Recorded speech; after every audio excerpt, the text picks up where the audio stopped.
G4, XPlay, Attack of the Show. These words either mean nothing to you or you're feeling this wave of nostalgic feeling coursing through your body. G4 channel and its two staple shows defined how the video game entertainment is represented in the broader media, and they even gave birth randomly to the American Ninja Warrior and Olivia Munn's career. G4's history is full of ups and downs. There are a lot of challenges, a lot of great things, a lot of staples of the media entertainment industry today that were established on that network. The great news, by the end of this video, you will learn how the creator economy is slowly bringing back our old favorite.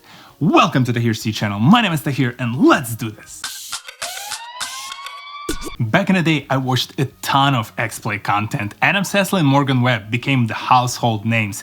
I loved the way they delivered the content about the upcoming video games, the amazing video reviews, the iconic 4 out of 5, and even the quirky humor. All of those things were essentially what the YouTube became over the years, and everything that you see today, your favorite YouTube channels or Twitch channels do, is what the XPlay, the Attack of the Show, and the rest of the generation of the G4 content creators did 12 years ago. Unfortunately, sometimes have to evolve or come to an end. And in G4's case, it was the latter. Do you think it's safe? Ironically, what brought the downfall of the G4 network is exactly what's giving it its revival today. The creator economy. Back in 2012 to 2014, the roughest period of time in the G4's history, their main competitors, primarily written editions like the Eurogamer, the GameStop, Polygon, Kotaku, IGN, all of those content platforms were slowly moving from written content to the video content to eventually publishing all of their video content on YouTube. All of those websites were shifting their strategy. That made a difference because they placed their content within the second largest search engine in the world. Everyone goes there to search for information, especially about the entertainment, the reviews about their favorite video games that they want to decide whether they want to spend their hard-earned money, and upcoming releases, demos, things of that nature. Everything found its way to YouTube. Where were G4 at that point in time? Not there. They were missing the boat. They were still primarily on the cable network. They were missing all of that traffic from young adults who were entering the space trying to find new media to consume, new video games to play. All of them were served the content from their competitors. And they weren't even losing their battle to the competitors. G4 were losing the battle to all other young adults who decided that, hey, I can make video game reviews, I can preview games and make a video about them, and all of a sudden you have this wave of the content creators taking over the entire space and competing against all of those editions, while essentially G4 are eating the dust behind everyone. The story of G4 is the perfect case of a traditional media company refusing to accept the fact that the world is changing and everyone is moving online. I don't even blame the team that was there back then, because it wasn't the decision of the show host, of the show producers, who I'm sure were pushing hard in that direction. How I know it? Because after some of the key employees were fired from this company, all of them went on to create their own media content, and guess where? On YouTube's, Twitch's, and other platforms in the creator economy. So you like Xenosaga? Yes. What the is your problem? I mean, the world is changing, but it's still hard to accept your favorite networks, your favorite sources of entertainment going out of business, and yet life moved on, things changed. I moved on to consume my entertainment content from other channels across the YouTube sphere until about a year ago, when the Twitter pages for the G4, for the Attack of the Show, for the XPlay went live. All of a sudden, Adam Sessler, who I followed on Twitter to this day, started to post content, and one of his videos recruits people to join as future hosts of the G4 network. That was strange. There was no public announcement, but things were moving in the right direction. And of course then, that awesome Friendsgiving episode comes on, and all of a sudden I see around the table Adam Sessler and Morgan Webb, Kevin Pereira and Olivia Munn, some of the other co-hosts of the past discussing the glory days of G4.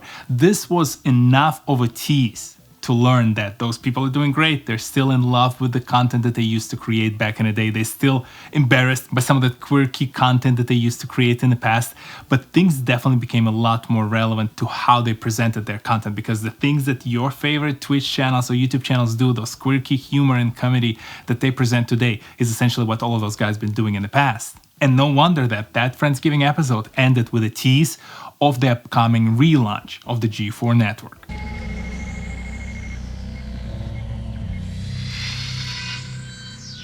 As of November 2021, G4 is officially back, but this time around they're doing things the right way. They realized the faults of their past and now they prioritize the online content, the primary channels being the YouTube and Twitch, with some of the other social media being leveraged for distribution of the side content and essentially promotion of what resides on those main channels. And yes, they still have the cable channel, but now that's a secondary way of distributing the content. That's essentially where all of those shows that were recorded primarily for online consumption find their way a couple of days or a week later. You cannot believe how exciting it is to finally hear again Adam Sessler talk about different video games. Some of them might be a year or two old from the times when G4 did not exist, and this is still awesome because this is the kind of content that I missed. This is the kind of delivery and the discussion that we missed. Among some of those other G4 competitors who are still around, they're kicking well, but they did not retain that flavor, that spice that Adam Sessler and the rest of the team brings back to the table. Yes, we don't see Morgan Webb, unfortunately. Olivia Munn moved on to bigger and better things in life,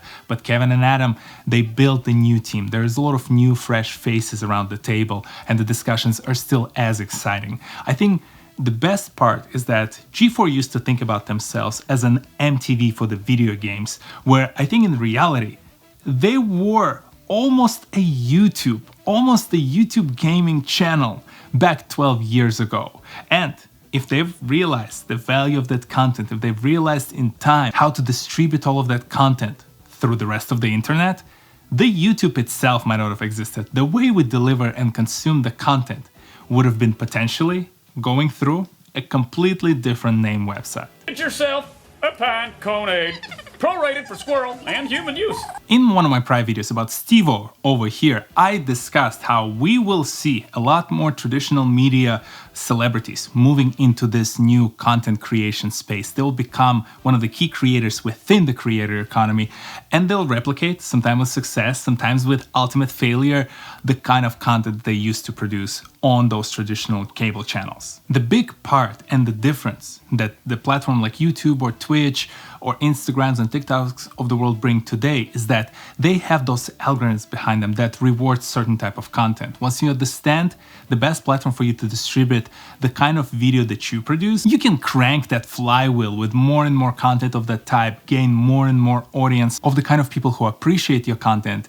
And one of the best parts, and sometimes it can be a negative, I get it, but receiving that feedback live from your audience, seeing how they discuss, seeing how they react to your content, how they recreate it, how they reuse it in one of their videos for their own YouTube channels. This is the best part of the creator economy that was completely missing in the traditional media. And those people like Adam Sessler, like Kevin Pereira, the rest of their team around them, all those young faces who they bring on board and who will help them navigate this complex environment, yes, they will be in the bigger waters. YouTube brings a lot more people to the table. Yet, with the right content, with the right delivery, with the right people at the table making the decisions that now will benefit the G4 network as a whole, I'm a big believer that this might be the story of one of those major revivals. The phoenix rising from the ashes and becoming the new center of media entertainment. And who cares the fact that they still have that cable channel? I honestly don't know why they have the cable channel. They should just cut it and focus on the YouTube and the Twitches of the world, because creator economy, and I know I'm biased, but the creator economy is where the future lies. We never stop playing! Have you heard about G4 before? Did you know that they made their comeback? And what other traditional media celebrities or TV shows you saw or would like to see making a comeback thanks to the creator economy? Share their names, thoughts, or maybe the existing links in the section below. I'm excited for G4. I'm honestly excited for all the people who used to work on the G4 and now came back. I'm excited for people like myself who enjoyed consuming that content, enjoyed those reviews and those previews, and now get to enjoy them again. Revisit those glory days of how we used to just huddle around the TV and watch XPlay and Adam and Morgan and the rest of the crew. All of this has been amazing. It was fun also to just take a couple of weeks off, actually almost 4 weeks off. And of course, all of this change, now experimenting a little bit with the background. If you've seen my prior videos, you've seen it very differently, but now I want to switch things up this year and see how this new content will go. Shelf will change, things will move around, audio will hopefully become better, the light, we'll figure everything out. Like the last time when we moved into the space, 189 videos, that's how many videos I shot in the prior space.